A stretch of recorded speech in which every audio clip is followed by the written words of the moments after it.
최근에 이직을 했는데 전 직장이랑 비교해서 새로운 직장이 좀 어떤 느낌인지 그거 먼저 이제 물어보면서 시작을 하겠습니다.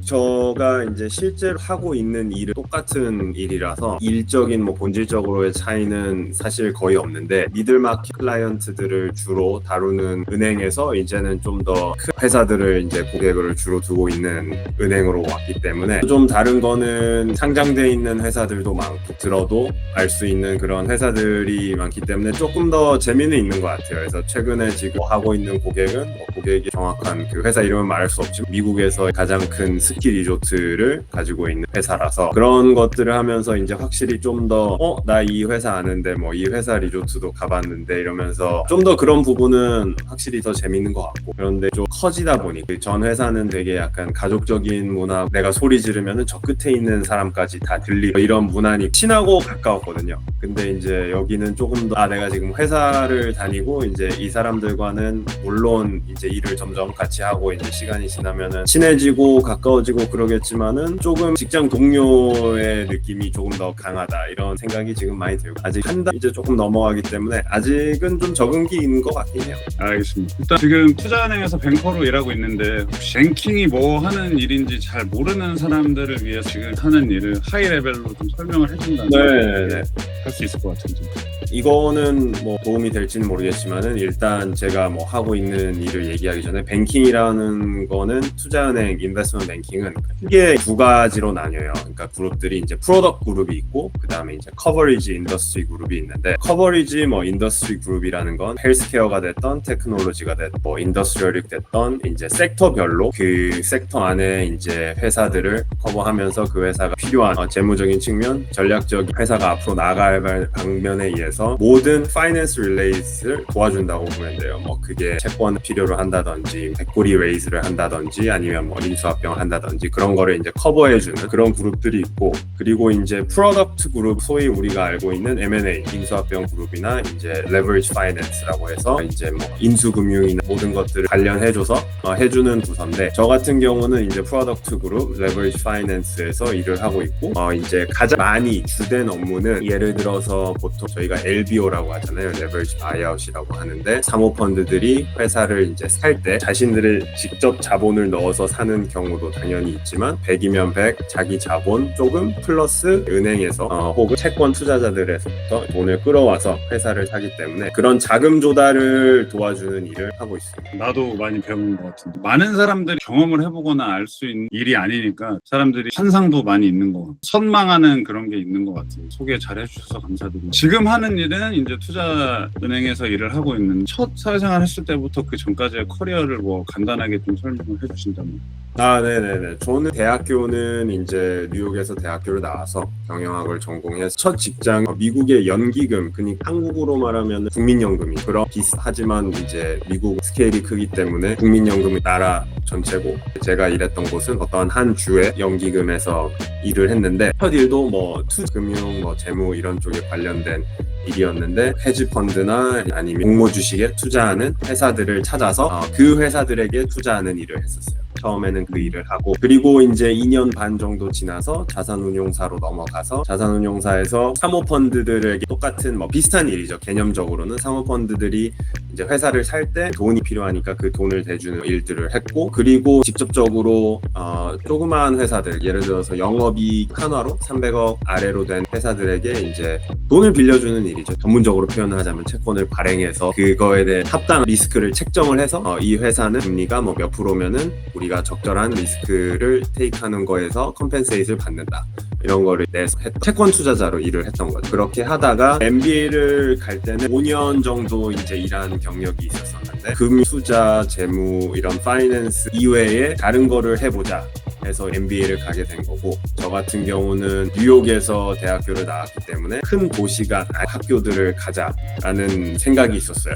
그래서 도시 있는 학교들은 사실 피했고 좀 되게 타이트하고 모두가 다 알고 예를 들어서 어느 한 장소에 가도 모든 친구들이 그냥 모여있는 그런 문화를 원했기 때문에 도시 학교는 좀 피했죠. 전 직장도 굉장히 좋은 직장이라고 알고 있어요. 일하다 MBA를 가게 된 계기는 이제 아까 뭐 커리어 트랜지션을 좀 하려고 했다고 했는데 만약에 그거에 대해서 조금 더 상세하게 얘기를 해준다면 왜 뭐 커리어 트랜지션을 좀 하려고 했는지. 네네. 제 머릿속에서는 저는 이런 생각을 했던 것 같아요. 한 5년 정도 이제 투자하는 일도 해봤고 뭐 재무제표 보는 일도 해보고 어떻게 보면은 회사의 돈, 재무에 관련된 앵글을 많이 제 딴에는 많이 배웠다고 생각을 해서 그 당시에도 그래도 아직 뭐 배워야 될 게 많겠지만 그래도 5년을 했으니 이거는 대충 할 줄 알고 그래서 내가 회사를 실제로 운영하는 방법, 뭐 전략을 세우거나 예를 들어서 코카콜라를 예를 들으면 건강이나 이런 거를 많이 신경 쓰니 이제 다이어 코크를 만들자. 그러면은 이 다이어 코크를 그러면은 어떻게 만들어야 될 것이며 왜 만들어야 될 것은 좀 사실 생각이 됐죠. 어떻게 만들어야 될 것이고 맛은 어떻게 할 거고 우리가 언제 런치를 할 거고 어디에다가 이걸 팔아야 될 거고 그다음에 처음 시작은 어떻게 우리가 마케팅을 할 거고 이러한 회사를 운영하고 실제 전략적인 그리고 실제로 회사를 운영하는 오퍼레이션 측면이나 이런 좀 다른 면들을 보고 싶었어요. 그래서 재무 쪽도 할 줄 알고 실제로 회사를 이렇게 운영하거나 뭐 세일즈 앤 마케팅도 하고 오퍼레이션도 하고 이러한 사람이면 내가 나중에 경영진이나 뭐 회사를 운영하는데 많은 도움이 될 수 있겠다 이런 생각을 저는 해서 다른 인더스트리로 트랜지션을 한번 해보자 이런 생각을 했었었죠. 그래서 MBA를 가셔 리크루팅을 하셨을 텐데 뭐 리크루팅 프로세스에 대해서 1학년 때는 어떻게 했고 2학년 때는 어떻게 했고 이거를 좀 나눠서 말씀을 해주실 수 있으실까요? 네네네. 그래서 제가 이제 처음에 저는 컨설팅, 왜냐면 컨설팅이 전략 컨설팅도 있고 실제로 임플레멘테이션을 도와주는 그런 컨설팅도 있고 뭐 오퍼레이션도 있지만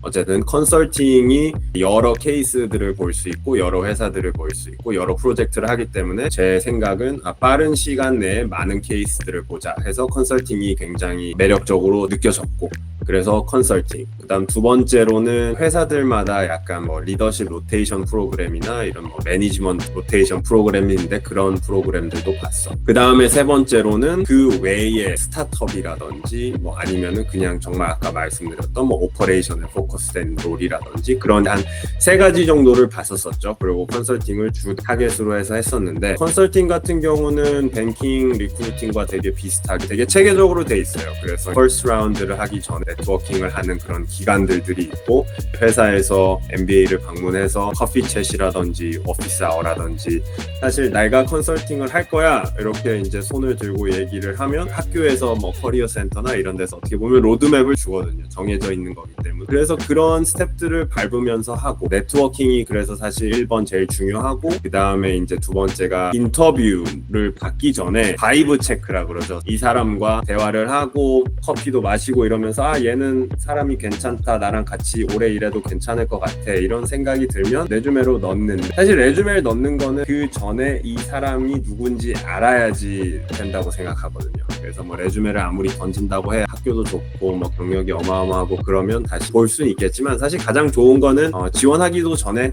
이 사람이 내가 누군지를 알 회사 쪽에서도 얘가 지원할 테니까 기다리고 있다 이런 게 사실 베스트이기 때문에 그렇게 된 상황에서 이제 보통 인터뷰가 오죠. 그리고 이제 인터뷰가 오게 되면 컨설팅 같은 경우는 보통 비헤이비어이 있고 그다음에 케이스 스터디가 있는데 이미 커피챗과 대화를 많이 나눴기 때문에 사실 비헤이비어 같은 경우는 되게 캐주얼하게 넘어가는 경우가 많고 케이스 스터디는 얼마나 디테일하게 얘기해야 될지는 모르겠지만 회사에 이제 어떠한 문제 이렇게 프롬프트를 주고 그 문제에 대해서 이것을 컨설턴트 측면으로 어떻게 해결을 하고 어떠한 솔루션을 줘야 되나를 이제 인터뷰어와 함께 같이 찾아가는 인터뷰라고 생각하시면 될 것 같아요. 그래서 컨설팅 리크루팅을 했었는데 높이까지 올라갔다가 결국은 컨설팅으로 트랜지션을 못했는데 그게 약간 또 운적인 요소가 있었잖아요.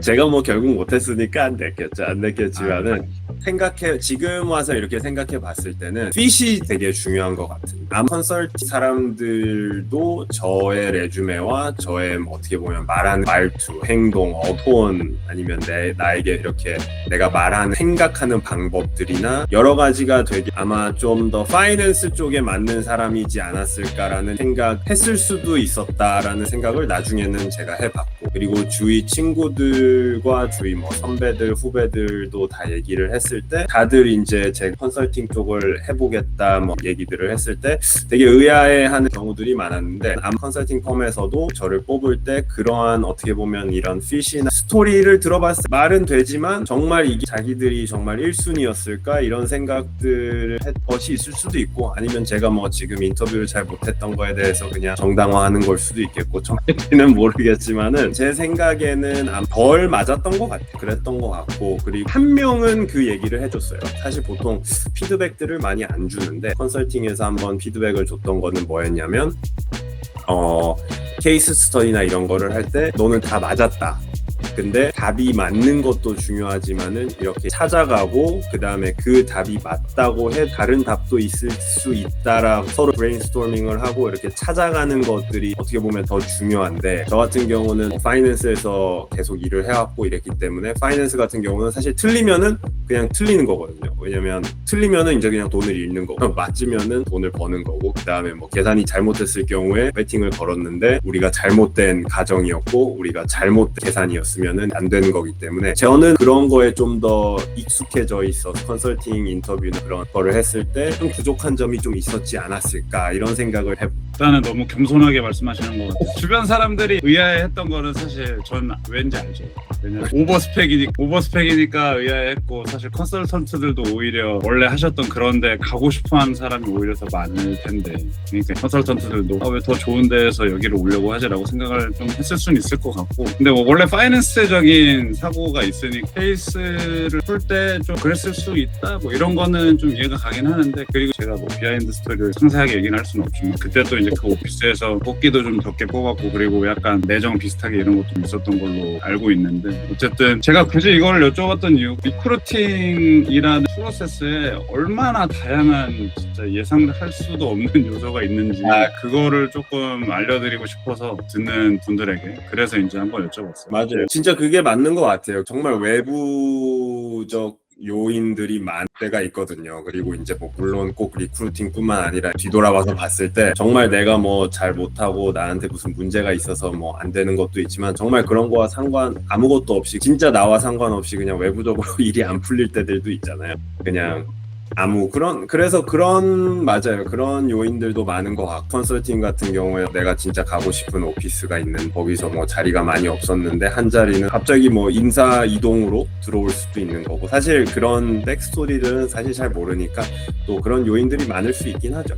맞아요. 그때 인터뷰 오셨던 오피스에서 친구가 있었는데, 그 친구가 나중에 충격받아서 저한테 나는 당연히 될 줄 알았다. 그래서 다 기다리고 있었다. 이렇게 얘기를 하는 걸 듣고서 비하인드 스토리도 뭐 좀 듣긴 했는데, 어쨌든 그런 게 있었고, 그 후에 다시 리크루팅을 해서 서머 인턴을 또 하시고 했는데, 그때는 어떻게 다른 마음가짐이 있었나요? 그래서 컨설팅 리크루팅이 잘 안 되고 이제 뱅킹 리크루팅도 못 하게 된 거죠. 왜냐면 컨설팅이랑 뱅킹이랑 리크루팅 타임라인이 보통 같기 때문에 둘 다를 하는 거 사실 불가능하고, 하나를 골라서 해야 되는 건데 하나를 하게 되면 나머지 하나는 뭐 자연스럽게 못 하게 되는 거죠. 그래서 뱅킹은 못 하게 됐는데, 저 같은 경우는 제가 서머 인턴십을 하게 된 은행에서 오프 사이클로 그냥 포스팅이 하나가 나왔어요. 포스팅이 하나가 나왔는데 잡 디스크립션도 읽어보고 하니 나랑 잘 맞을 것 같고, 채권 투자를 해왔었으니 채권 발행하는 업무고 자금 조달해오는 일이고 이런 게 잘 맞을 것 같아서 지원을 하게 됐고, 뱅킹 같은 경우는 아까 말씀드린 것처럼 컨설팅과 비슷하게 커피챗도 많이 해야 되고, 이 사람들과 네트워킹 콜도 많이 해야 되고, 미팅도 많이 해야 되고, 어떻게 보면 마음을 사야 되는 그런 물밑 작업들이 사실 많은데, 인터뷰 전에 저 같은 경우는 되게 운이 좋게도 지원을 하게 됐고, 그리고 인터뷰가 와서 그때 서머 인턴십 같은 경우는 사실 10일 걸렸어요. 처음 서류를 내고 그 다음에 면접이 그 다음날인가 이틀 후에 왔어요. 그 연락이 오고 그 다음날 바로 인터뷰를 보고, 그래서 첫 인터뷰를 4명 2번 봤는데 너 괜찮다. 그래서 그 다음날 모든 은행이 있는 건 아니지만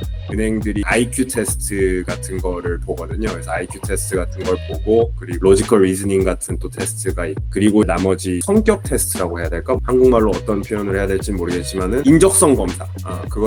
그게 맞는 표현인 것 같아요. 그런 걸 보고 나서 통과가 되면 이제 슈퍼데이라고 하고 파이널 인터뷰를 하게 되는데, 파이널 라운드 슈퍼데이 인터뷰를 보러 와라 해서 그걸 보게 되고, 마지막으로 제가 들어가게 될 그룹 헤드와 일요일 그 당시 그때가 저녁 9시 9시인가 10시였어요. 그래서 마지막으로 인터뷰를 하고 거기서 서머 인턴 오퍼를 받고 인턴을 하게 됐죠. 보통 리크루팅을 할 때 가장 유리한 조건은 내 전에 했던 일이랑 비슷한 걸 하면은 제일 유리하다고 말을 하는데 그거를 잘 보여주는 케이스가 아닌가. 그렇죠. 맞아요. 그런 얘기를 많이 하잖아요. 특히 한국에서 이제 미국으로 MBA를 올 때는 일단 첫 번째 인더스트리를 바꾸고 싶고 뭐 롤을 바꾸고 싶고 그 다음에 로케이션을 바꾸고 싶고 로케이션은 대부분 MBA 끝나고 미국에 계시려고 하고 그래서 사실 한 개나 두 개를 바꾸는 것도 되게 대단하신 것 같고 세 개를 다 바꾸는 것 정말 어려운 것 같아요. 근데 뭐 이제 세 개를 다 하시는 분들도 주위에 있고 하니까 그런 경우는 뭐 정말 대단한 것 같은데 사실 한두 개를 MBA를 통해서 바꾸면 그것도 저는 대단하다고 생각합니다. 동의합니다. 서머 인턴은 뭐 어떠셨어요? 서머 인턴 할 때 본인이 전에 했던 일이랑 유사성이 있는 일이기 때문에 좀 수월했을 수도 있을 것 같고 네, 그래도 좀 맞아요. 다른 게 있었을 수도 있을 것 같은데 혹시 뭐 서머 인턴 경험은 파이낸스라는 그 엄브렐라 밑에서는 비슷한 개념이었지만은 어떻게 보면은 저는 항상 이제 고객 쪽에서 일을 하다가 투자를 하고 여기에다가 돈을 둬야겠다를 조사를 하고 이밸류에이트하고 저지를 하는 입장에 반대 입장으로 갔거든요. 팔아야 되는 입장을 가고 항상 고객을 응대하는 입장으로 가다 보니까 그 스위치가 제일 힘들었던 것 같아요. 예를 들어서 고객 쪽에 있을 때는 목요일이든 금요일이든 이러한 자료들이 필요한데 월요일에 볼 수 있으면 좋겠어 이렇게 얘기를 하면 저 같은 경우는 주말에 시간을 보낼 수 있고 주말에 친구를 만나던 가족을 만나던 그런 시간을 보낼 수 있는 삶을 살았었더라면 이쪽 같은 경우는 그 던져짐을 당하는 입장이기 때문에 금요일에서 이제 고객들이 이런 게 필요하고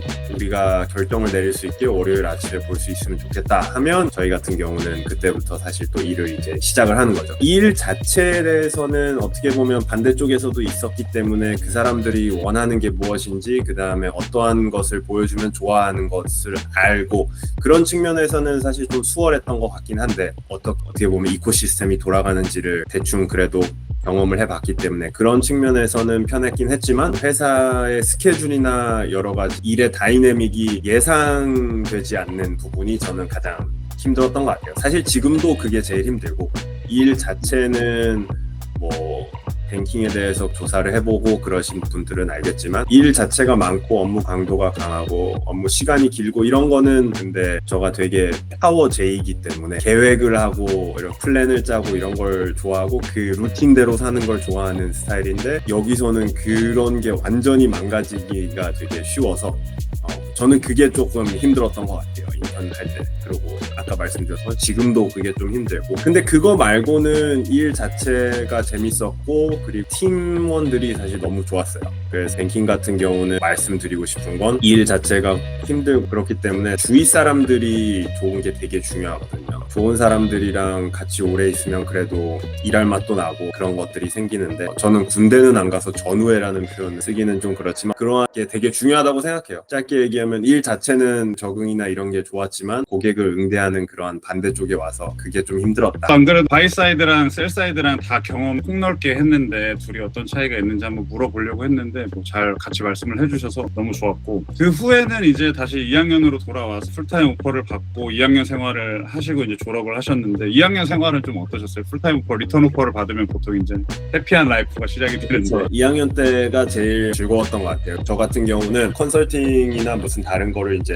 시도를 안 했거든요. 1년 동안 많은 돈을 지불하고 배운 레슨은 사람은 자기가 잘하는 걸 하면 된다.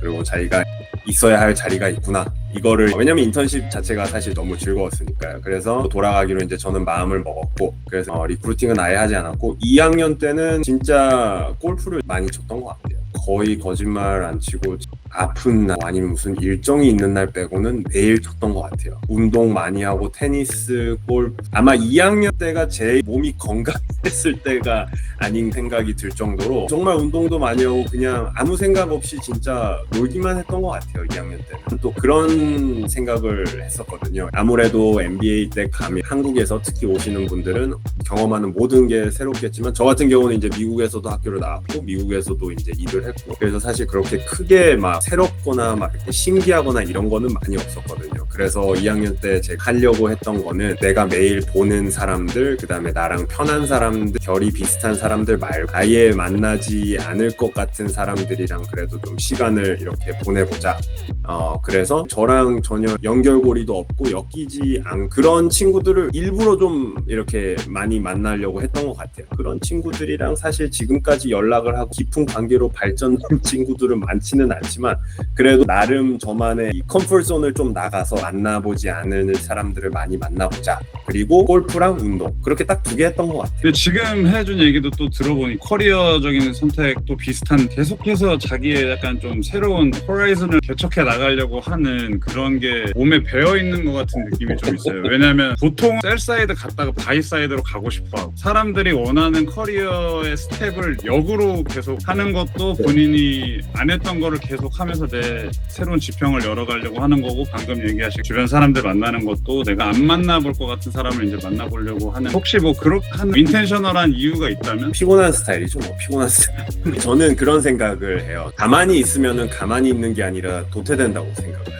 앞으로 한 발자국 나가면 그게 저는 제자리라고 생각하는 사람이라서, 그래서 뭔가를 계속 이렇게 해보려고 하는 것 같아요. 안 해본 거를 해보고 싶다는 호기심도 사실 좀 많고, 어떻게 보면은 삶이 편하면은 그거를 어떻게 저는 좀 약간 오히려 더 못 견디는 성격인 것 같아요. 그래가지고 안 해본 거, 어려운 거, 도전적인 거를 이렇게 해보고 싶고, 성격 자체가 조금 그런 거 같긴 해요. 물론 저도 친한 사람들이 제일 편하고, 저 같은 경우는 이렇게 막 친구가 많고 이런 스타일은 아니고, 저는 좀 몇 명 이렇게 친해지는 스타일이긴 한데, 사실 MBA라는 학교 목적 자체 공부를 하고 어떤 학문을 배운다기보다는 사실 네트워킹을 하고 사람들을 만나는 그런, 어떻게 보면 소셜 캐피털을 쌓는 거가 훨씬 더 중요한 장소이기 때문에 그래서 제가 어떻게 보면은 그거는 나에게 편하진 않지만 그래도 이런 거를 해보면 좋을 것 같다, 이런 생각이 아마 들어서 그랬던 것 같아요.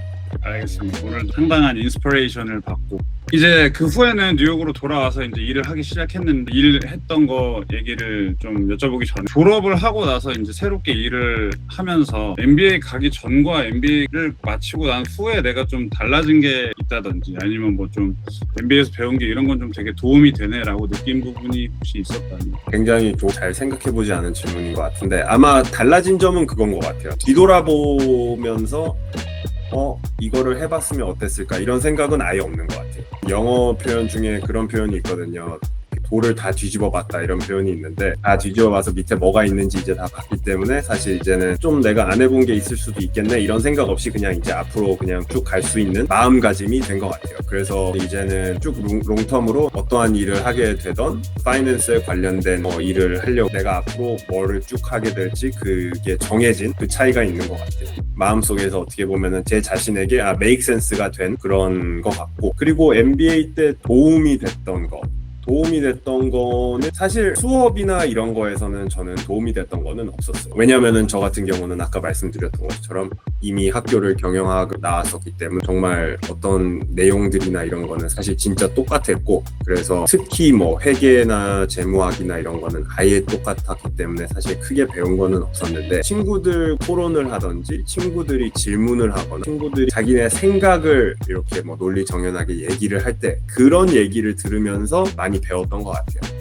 사실 수업 내에서 그런 얘기들을 들으면서 도움이 된 것도 많이 있지만은 그 외에서 애들과 얘기를 하면서 나는 이런 삶을 살았고 이런 일을 했고, 그러니까 제가 안 해본 일들 이제 들으면서 그런 것도 있을 수가 있구나, 이런 식으로 많이 배웠던 것 같고, 어떻게 보면은 사실 위인전을 읽는 이유, 사람이 걷지 않은 길을 책을 통해서 볼 수 있는 것처럼 사방이 저랑 다른 친구들이 너무 많았기 때문에, 그다음 다른 인더스트리, 뭐 다른 펑션, 다른 나라, 다른 환경, 모든 게 달랐기 때문에 사실 그런 거에서 저는 너무 많이 배웠던 것 같아요. 아까 얘기했던 인적 자원, 소셜 캐피털이 가장 저는 MBA 때 도움이 되지 않았나, 그래서 또 이렇게 우리 대표님과도 또 이렇게 또 대화를 하고 있는 거 아닌가, 저는 이렇게 생각을 해봅니다. 다른 분 인터뷰에서도 비단 학교뿐만이 아니라 되게 소셜 세팅에서도 배우는 게 되게 많다, 이런 얘기를 해주셨는데, 그거랑 일맥상통하는 말씀이신 것 같고, 최근에 이직을 하셨는데 아까 뭐 처음에 서두에 조금 말씀을 드리긴 했지만 그때도 뭐 혹시 MBA 네트워크가 도움이 된 부분이 있나요?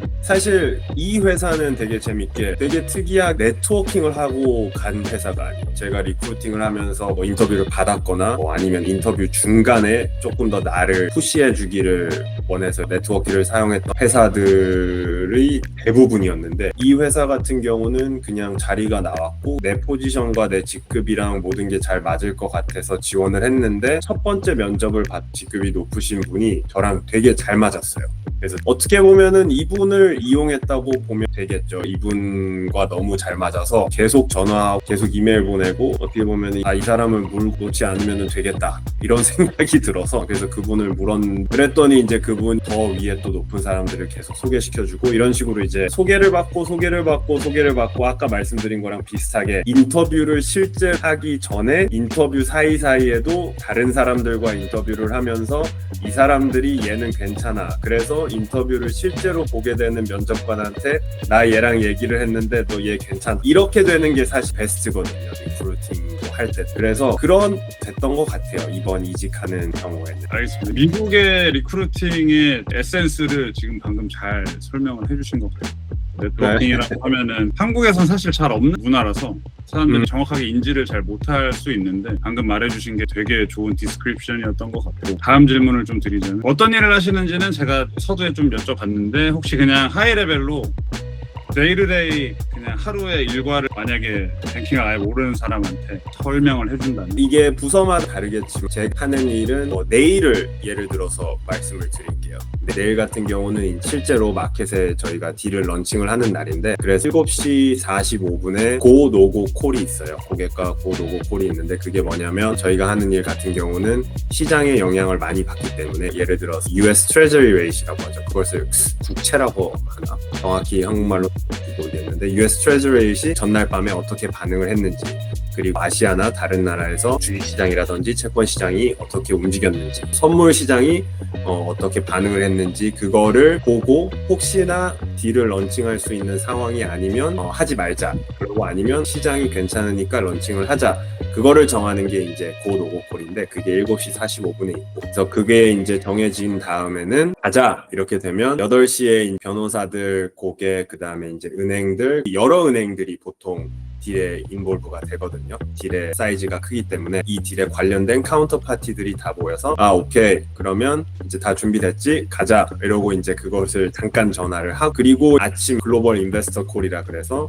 이제 딜을 런칭을 하는 거죠. 이제 그 딜에서 저희 은행이 이 회사는 이런 회사, 지금 오늘 하는 딜은 이러한 딜이고, 제가 일부러 지금 디테일은 말씀을 안 드리는 건데, 이런 딜이고, 트랜잭션은 이런, 오늘 하게 될 트랜잭션은 이건 및 투자자들에게는 어트랙티브한 투자 기회가 될 수 있습니다. 프레젠테이션을 하는 거죠. 그 프레젠테이션을 저희 은행에서 맡아서 하고, 투자자들의 질문이 들어오면 그때부터 이제 저희 투자자의 그 질문을 응대를 하죠. 그래서 아까 말씀드린 것처럼 저가 반대쪽에서 원래 질문을 하는 사람이었는데 이제는 그 투자자들의 질문을 받으면서 그거를 다 이제 대답을 해주고, 그리고 이제 그 딜을 하는 거예요. 예를 들어서 계산하기 쉽게 그냥 1조짜리 딜이다 하면 이제 어떤 투자자들은 그럼 나 그거 100억 살게, 어떤 투자는 나는 2천억 살게, 이래서 이제 나눠서 파는 거죠, 투자자들한테. 그래서 그 1조 돈이 할리게 되면 그 자금이 고객한테 이제 조달이 되는 거예요. 그래서 조달이 되면 쉽게 얘기하면 중개인으로서의 입장, 그 업무는 끝나게 되는 거죠. 그래서 딜이 클로징이 되면 끝나게 되는 거고, 그게 이제 딜이 있을 때, 내일은 이제 딜이 런칭하기 때문에 그런 날이고, 보통 평소에는 두 가지인 것 같아요. 실제로 딜을 엑서큐션하는 측면이 있고, 그리고 이제 딜을 따와야 되기 때문에 이제 피칭이라고 하는데, 고객들한테 3장짜리가 될 수 있고 어떨 땐 30장짜리가 될 수 있고, 상황에 따라 많이 다르지만 지금 이 상황에서는 이런 딜을 하는 게 좋을 것 같습니다 라고 항상 이제 자문이나 어떻게 보면은 레코멘데이션을 올리는 거예요. 그래서 이제 그 고객이 아이디어가 좋다, 그렇게 해라, 이렇게 되면은 그 맨데이트를 받아서 이제 또 엑서큐션 스테이지로 넘어가는 거죠. 그래서 엑서큐션, 피칭 이렇게 섞여서 일을 보통 하는데, 바쁘고 경기가 좋을 땐 엑서큐션 쪽으로 훨씬 더 비중이 많이 쏠리고, 경기가 좋지 않거나 많이 딜이 없으면 계속 이제 피칭을 하는 상황이죠. 저 같은 경우는 그래도 미드 레벨이기 때문에 사실 뭐 이렇게 엑셀 모델링이나 파워 프레젠테이션을 만들고 그런다기보다는 조금 더 어떻게 보면 고객 측면에서 고객이 필요한 솔루션이 무엇일지를 좀 더 생각해보고 이제 뭐 피치덱이나 그런 걸 만들 때 메시징을 어떻게 해야 될까라는 걸 좀 더 생각하는 업무를 맡아서 하는 것 같아요. 윗사람들과 의견이나 이런 걸 조율하면서 윗사람들의 이제 가이던스를 받으면서 메시징 같은 거는 어떻게 만들어야 되고 딜 엑서큐션 같은 경우는 프로세스를 많이 매니지를 하죠. 알겠습니다. 태사 참 정말 대단한 커리어를 쌓아가고 있는 분이시구나라는 생각을 또 했고 나중에 꼭 한국 돌아와서 큰일을 해주시기를 기대를. 혹시 뭐 향후에 커리어에서 또 도전하고 싶은 부분이나 뭐 포지션이나 이런 게 있으시다면? 네, 저는 향후에는 결국은 제 회사를 만들고 싶어요. 결국은 제 회사를 만들고 싶고 제가 대학교를 졸업해서 첫 직장에 들어가서 3개월 지난 다음에 부모님한테 전화를 드려서 나는 회사에서는 있을 수 없을 것 같다. 나는 회사를 만들어야 될 것 같다. 이렇게 전화를 드렸는데 그래서 제 얼티밋 골은 투자 회사를 만들어서 일을 하는 거고 그 일과 더불어서 나중에 이게 어떻게 될지는 모르겠지만 저는 사회 기여 측면에서 두 가지를 하고 싶거든요. 하나는 Financial Literacy라고 하는데 재무적인 Literacy가 어떻게 표현을 해야 되죠? 이해도, 문해도 그렇죠. 그런 것이 어렸을 때부터 아는 것이 굉장히 사실 중요하다고 생각해서 그러한 측면이나 그리고 Broken Family, 힘든 가정들을 그 안에 있는 친구들을 Financial Literacy나 이렇게 같은 프로그램으로 해서 도와주는 거를 나중에는 하고 싶은 생각이 있어요. 하고 싶은 생각이 있는데 저는 항상 하고 싶은 건 많은데 실제로 그거를 할 수 있을지 하게 될지는 모르겠지만 어쨌든 지금 경험을 쌓고 커리어를 쌓고 있는 것도 나중에 이제 제가 하는 투자 회사 그리고 이제 아까 말씀드린 그런 측면으로 나가고 싶어서 여기서 경험을 쌓고 네트워크를 쌓고 마음 맞는 사람들과 나중에 같이 그 일을 하고 싶어서 이렇게 시간을 보내고 있습니다. 너무 좋은 커즈인 거. 나중에 그 조망만한 돈이라도 제가 보태겠습니다. 펀드에다가 제 조망만한 돈도 좀 넣어서 오랜 시간 인터뷰 해주셨는데 마지막으로 MBA를 준비하시는 분들 그리고 더 나아가서는 MBA에서 뱅킹 리크루팅을 좀 고민하고 있는 분들한테 해주고 싶은 조언이 있으실까요? 일단 MBA를 지원할 때 그리고 MBA 내에서 그리고 MBA 나와서 를 나눠서 한번 생각을 해보았을 때 MBA 지원할 때는 사실 가장 중요한 건 내가 왜 MBA를 가려고 하는가를 잘 생각해 보시는 게 좋을 것 같아요. 그러니까 어떻게 보면 Why MBA라는 질문인데 어쨌든 학교에서도 그 Why를 받아들여야 되고 학교에서도 make sense가 돼야 되고 admission committee들한테도 make sense가 돼야 되고 어떻게 보면 MBA를 왜 가서 하려고 하는 게 스토리나 feasibility 측면에서 가능해야 되는 게 현실이거든요.